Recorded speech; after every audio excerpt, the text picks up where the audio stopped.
दोस्तों, डॉक्टर बाबा साहब अम्बेडकर तीसरे गोलमेज सम्मेलन में जो बात कही थी क्या आपको पता है? अगर नहीं तो आइए जानते हैं।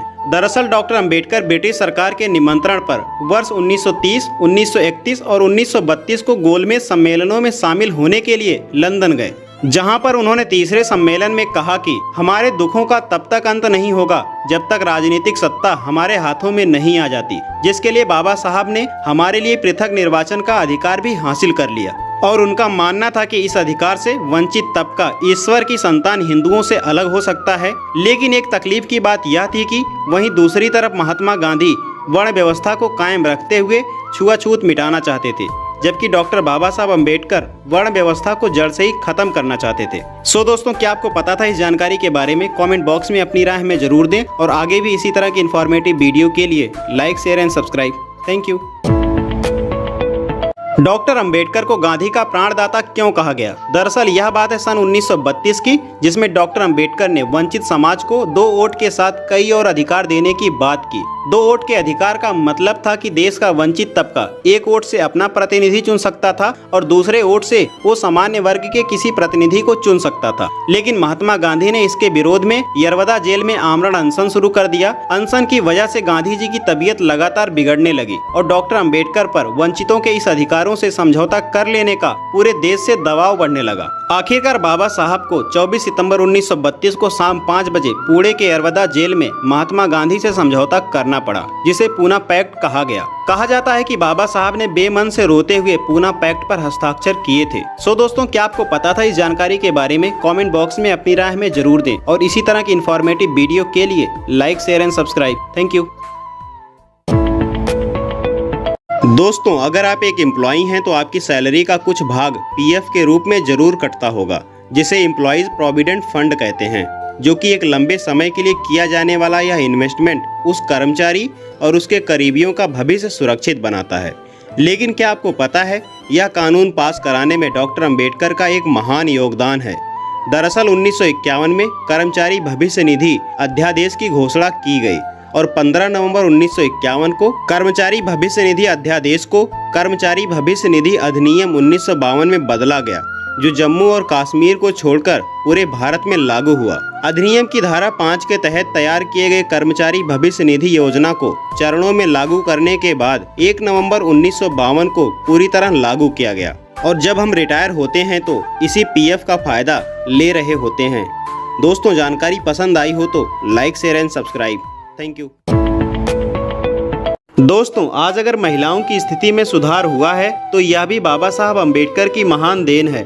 दरअसल संविधान प्रारूप समिति के अध्यक्ष के रूप में संविधान निर्माताओं में उनकी अहम भूमिका थी। संविधान में सभी नागरिकों को बराबर का हक दिया और संविधान के अनुच्छेद 14 में यह प्रावधान भी है कि किसी भी नागरिक के साथ लिंग के आधार पर भेदभाव नहीं किया जा सकता, जिसके बाद आज़ादी के मिलने के साथ ही महिलाओं की स्थिति में भी सुधार होना शुरू हुआ। आज़ाद भारत के पहले कानून मंत्री के रूप में उन्होंने महिला सशक्तिकरण के लिए कई कदम उठाए, जिसके लिए सन 1951 में उन्होंने हिंदू कोड बिल संसद में पेश भी किया था।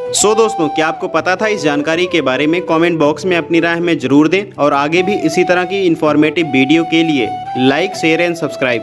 Thank you. दोस्तों, डॉक्टर बाबा साहब अम्बेडकर महिलाओं की उन्नति के प्रबल समर्थक थे। उनका मानना था कि किसी भी समाज का मूल्यांकन इस बात से किया जाता है कि उसमें महिलाओं की क्या स्थिति है। यह कहना गलत नहीं होगा कि दुनिया की लगभग आधी आबादी महिलाओं की है, इसलिए जब तक उनका समुचित विकास नहीं होता कोई भी देश चहुमुखी विकास नहीं कर सकता। और यही कारण था कि डॉक्टर अम्बेडकर का महिलाओं के संगठन में सबसे ज्यादा विश्वास था। उनका कहना था कि यदि महिलाएं एकजुट हो जाएं तो समाज को सुधारने के लिए क्या नहीं कर सकती। और शायद आपको पता हो कि वायसराय की कार्यकारी परिषद में श्रम सदस्य रहते हुए डॉक्टर अंबेडकर ने पहली बार महिलाओं के लिए प्रसूति अवकाश की व्यवस्था की। दोस्तों, क्या आपको पता था इस जानकारी के बारे में? कमेंट बॉक्स में अपनी राय हमें जरूर दें और आगे भी इसी तरह की इन्फॉर्मेटिव वीडियो के लिए like, share and subscribe. Thank you. दोस्तों, इस कारण से डॉक्टर अंबेडकर ने दिया था मंत्री पद से इस्तीफा। सच तो ये है कि हिंदू कोड बिल के जरिए महिला हितों की रक्षा करने वाला विधान बनाना भारतीय कानून के इतिहास की बेहद महत्वपूर्ण घटना है। दरअसल doctor Ambedkar Hindu code bill पारित कराने को लेकर काफी चिंतित थे, लेकिन सदन में इस बिल पर सदस्यों का समर्थन नहीं मिल पा रहा था। बाबा साहब कहते थे, मुझे भारतीय संविधान के निर्माण से ज्यादा दिलचस्पी और खुशी हिंदू कोड बिल पास कराने से मिलेगी। लेकिन उस समय के राष्ट्रपति डॉक्टर राजेंद्र प्रसाद ने इसका विरोध किया और जवाहरलाल नेहरू को एक पत्र लिखा कि संविधान सभा को इस बिल को पास नहीं करना है। आखिर में दुखी होकर बाबा साहब अम्बेडकर ने 27 सितंबर 1951 को अपने मंत्री पद से इस्तीफा दे दिया। सो दोस्तों, क्या आपको पता था इस जानकारी के बारे में? कमेंट बॉक्स में अपनी राय हमें जरूर दें और आगे भी इसी तरह की इन्फॉर्मेटिव वीडियो के लिए like, share and subscribe. Thank you.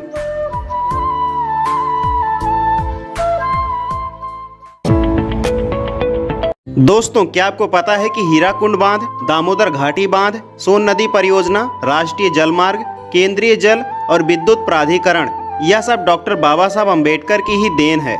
दरअसल साल 1945 में उन्होंने देश के लिए जल नीति और औद्योगिकरण की आर्थिक नीतियों जैसे नदी नालों को जोड़ना, बाकी इन तमाम परियोजनाओं को बनाने के मार्ग प्रशस्त किए और साल 1944 में प्रस्तावित केंद्रीय जल मार्ग और सिंचाई आयोग के प्रस्ताव को 4 अप्रैल 1945 को वायसराय की ओर से अप्रूव किया गया और बड़े बांधों वाली तकनीकों को भारत में लागू करने के लिए प्रस्तावित किया गया। सो दोस्तों, क्या आपको पता था इस जानकारी के बारे में? कमेंट बॉक्स में अपनी राय हमें जरूर दें और आगे भी इसी तरह के इन्फॉर्मेटिव वीडियो के लिए like, share and subscribe. Thank you. दोस्तों, आज की यह वीडियो उन छात्रों के लिए है जो पढ़ लिख कर अच्छे मुकाम पर तो पहुंच गए हैं, लेकिन डॉक्टर अंबेडकर का नाम लेने में जैसे शर्म सी आती है। लेकिन शायद आपको पता हो कि वह डॉक्टर बाबा साहब अम्बेडकर ही थे जिन्होंने छात्रावास, नाइट स्कूल, ग्रंथालयों और शैक्षणिक गतिविधियों के माध्यम से कमजोर वर्गों के छात्रों को पढ़ाई करने और साथ ही कुछ इनकम करने के लिए उनको सक्षम बनाया। इसके बावजूद सन 1945 में उन्होंने अपनी पीपल्स एजुकेशन सोसाइटी के जरिए मुंबई में सिद्धार्थ महाविद्यालय तथा औरंगाबाद में मिलिंद महाविद्यालय की स्थापना की। सो दोस्तों, क्या आपको पता था इस जानकारी के बारे में? कमेंट बॉक्स में अपनी राय हमें जरूर दें और आगे भी इसी तरह के इन्फॉर्मेटिव वीडियो के लिए like, share and subscribe. Thank you. दोस्तों, डॉक्टर बाबा साहब भीमराव अम्बेडकर ने 1918 में खेती और फार्म होल्डिंग के मुद्दे पर एक अहम लेख लिखा जो इंडियन इकोनॉमिक सोसाइटी के जर्नल में प्रकाशित भी हुआ। इस लेख में उन्होंने भारत में कृषि भूमि के छोटे छोटे खेतों में बटे होने से जुड़ी समस्याओं पर रोशनी डालते हुए कहा था कि कृषि भूमि पर आबादी की निर्भरता घटाने का उपाय औद्योगिकीकरण ही हो सकता है। खास बात यह है कि डॉक्टर अंबेडकर ने अपने इस लेख में छिपी हुई बेरोजगारी की समस्या को उस वक्त पहचान लिया था जब यह अवधारणा अर्थशास्त्र की दुनिया में चर्चित भी नहीं हुई थी। इतना ही नहीं, उन्होंने दिग्गज अर्थशास्त्री आर्थर लुईस से करीब 3 दशक पहले इस लेख में अर्थव्यवस्था की 2 सेक्टर मॉडल की पहचान भी कर ली थी।